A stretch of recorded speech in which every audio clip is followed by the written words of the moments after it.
desarrollo amplio de estos títulos y el resto de la información en el orden nacional e internacional conformarán la presente edición de 9 Diario, las dos caras de la verdad. A partir de este instante le proponemos una hora de noticias para su mejor información. 30 de octubre de 1983, día de festejo en la Argentina, han vuelto las elecciones. Tenemos el derecho, los argentinos, a volver a las urnas a decidir quién va a ser nuestro presidente. Es así, Eliana, finalmente vamos a votar los argentinos y vamos a esperar el resultado de estas elecciones.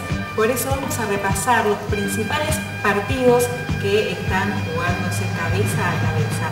Del radicalismo, en primer lugar, tenemos a la figura de Raúl Alfonsín, que se caracteriza por la prudencia y la moderación y promete hacerse cargo de la defensa de los derechos humanos y también de defender la Constitución.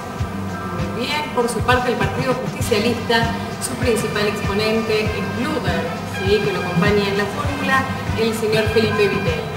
Perfecto. Y también tenemos al ingeniero Álvaro Alzogaray, que ya no es de derecha sino de centro y conforma la Unión de Centro Democrático UCD. Vamos, Gonzalito, si nos acompaña con las imágenes, vamos a ver cómo se encuentran las urnas en este momento.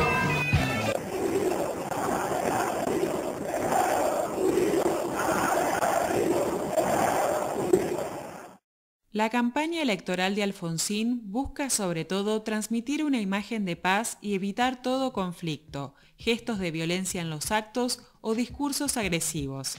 Siguiendo esta línea, elige para cerrar sus discursos en los actos el preámbulo de la Constitución Nacional.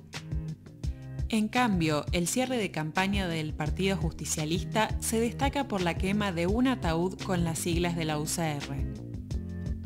¿Es por esto quizá la derrota inminente del peronismo? Algunos consideran que dicha acción lleva al fracaso del Partido Justicialista.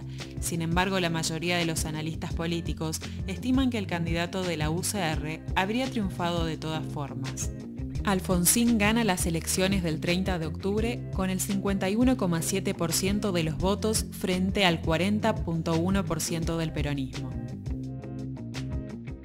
Raúl Alfonsín asumió en el cargo el 10 de diciembre de 1983, fecha en que tuvo lugar una gran concentración popular en la Plaza de Mayo, pero en lugar de saludar desde los balcones de la Casa Rosada, Alfonsín habló desde el Cabildo de Buenos Aires. ¡Vamos a constituir la Unión Nacional!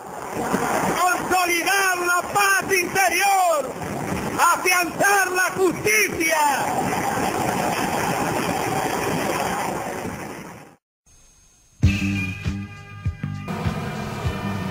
Continuamos en 9 Diario, tercera edición.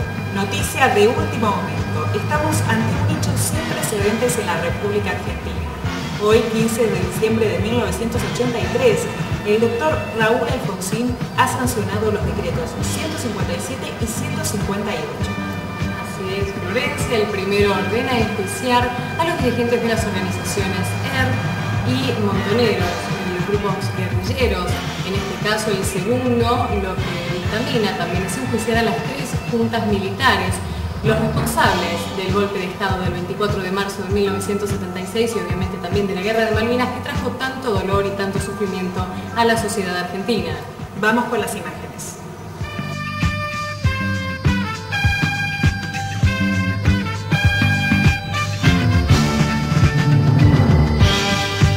Más noticias. Se ha creado el día de hoy la CONADEP, que es la Comisión Nacional de Desaparición de Personas. Así es, Eliana, es una organización que tiene como objetivo registrar, documentar y revelar los casos y pruebas sobre violaciones a derechos humanos y así fundar lo que todos estamos esperando hace mucho tiempo, el juicio a las juntas militares. Después de la publicación del informe Nunca Más por parte de la CONADEP el 20 de septiembre de 1984, fracasaron los intentos militares de ser juzgados por sus pares y los casos fueron pasados a tribunales de apelación civiles. El 4 de octubre de 1984, la Cámara Federal, un tribunal civil, toma la decisión de desplazar al tribunal militar que estaba enjuiciando a las juntas para hacerse cargo directamente del juicio. El juicio a los 9 excomandantes de la última dictadura militar comenzó el 22 de abril de 1985 y duró hasta fin de año. Los fiscales fueron Julio César Stracera, asistido por Luis Gabriel Moreno Ocampo. Hubo diferentes condenas. El fallo judicial penó con cadena perpetua, inhabilitación absoluta perpetua, accesoria de destitución y pago de las costas al teniente general Jorge Rafael Videla, al almirante Emilio Eduardo Macera. Sentenció a 17 años de prisión, inhabilitación absoluta perpetua, accesoria destitución y pago de las costas al teniente general Roberto Viola, 8 años de prisión al almirante Armando Lambruschini y 4 años y 6 meses de prisión al brigadier general Orlando Ramón Agosti. Además dictaminó las absoluciones para Galtieri, Grafiña López Anaya y Lami Dosso. Señores jueces, quiero renunciar expresamente a toda pretensión de originalidad para cerrar esta requisitoria. Quiero utilizar una frase que no me pertenece, porque pertenece ya a todo el pueblo argentino. Señores jueces, nunca más. El juicio constituyó un hecho sin precedentes. Fue el primer proceso general contra comandantes militares por el asesinato masivo de personas desde los juicios de Nuremberg y el único en el mundo hecho por tribunales civiles. Sin embargo, las condenas no llegaron a satisfacer a miles de damnificados por el terrorismo de Estado. Muchos exdetenidos y familiares de desaparecidos no consideraron justas muchas de las sentencias.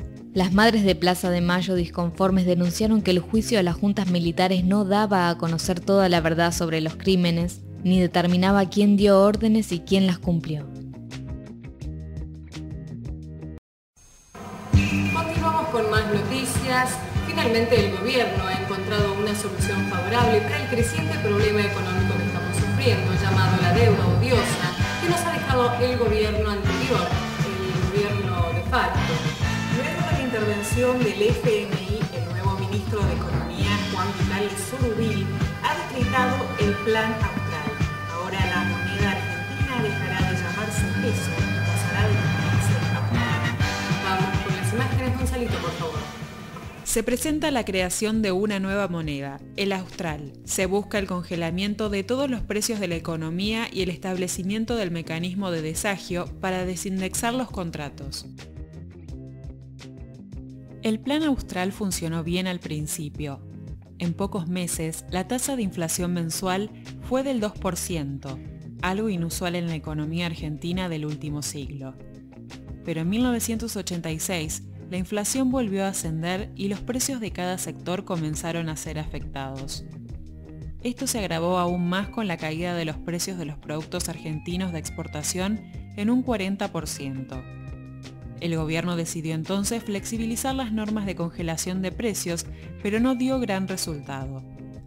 Para 1987 ya era evidente la necesidad de una reforma económica estructural que resolviera la brecha entre recursos con que contaba el Estado y las funciones que desarrollaba. En julio de 1987, los ministros de Economía, Zurruil, y de Obras y Servicios Públicos, Terraño, anunciaron conjuntamente un paquete de medidas para la reforma del sector público. Se basaba en un proceso de reformas en el Estado, en la construcción de un nuevo tipo de Estado. El gobierno de Alfonsín no pudo avanzar mucho en este plan de reforma del Estado, en parte por la oposición del peronismo en el Congreso y en parte porque los partidos políticos populares de entonces, incluida la Unión Cívica Radical, se encontraban sumamente comprometidos con las ideas estatistas y nacionalistas que habían dominado la mayor parte del siglo XX. Finalmente, estas reformas serán realizadas drásticamente durante el gobierno de Carlos Menem, utilizando, según sus propias palabras, un método de cirugía mayor sin anestesia.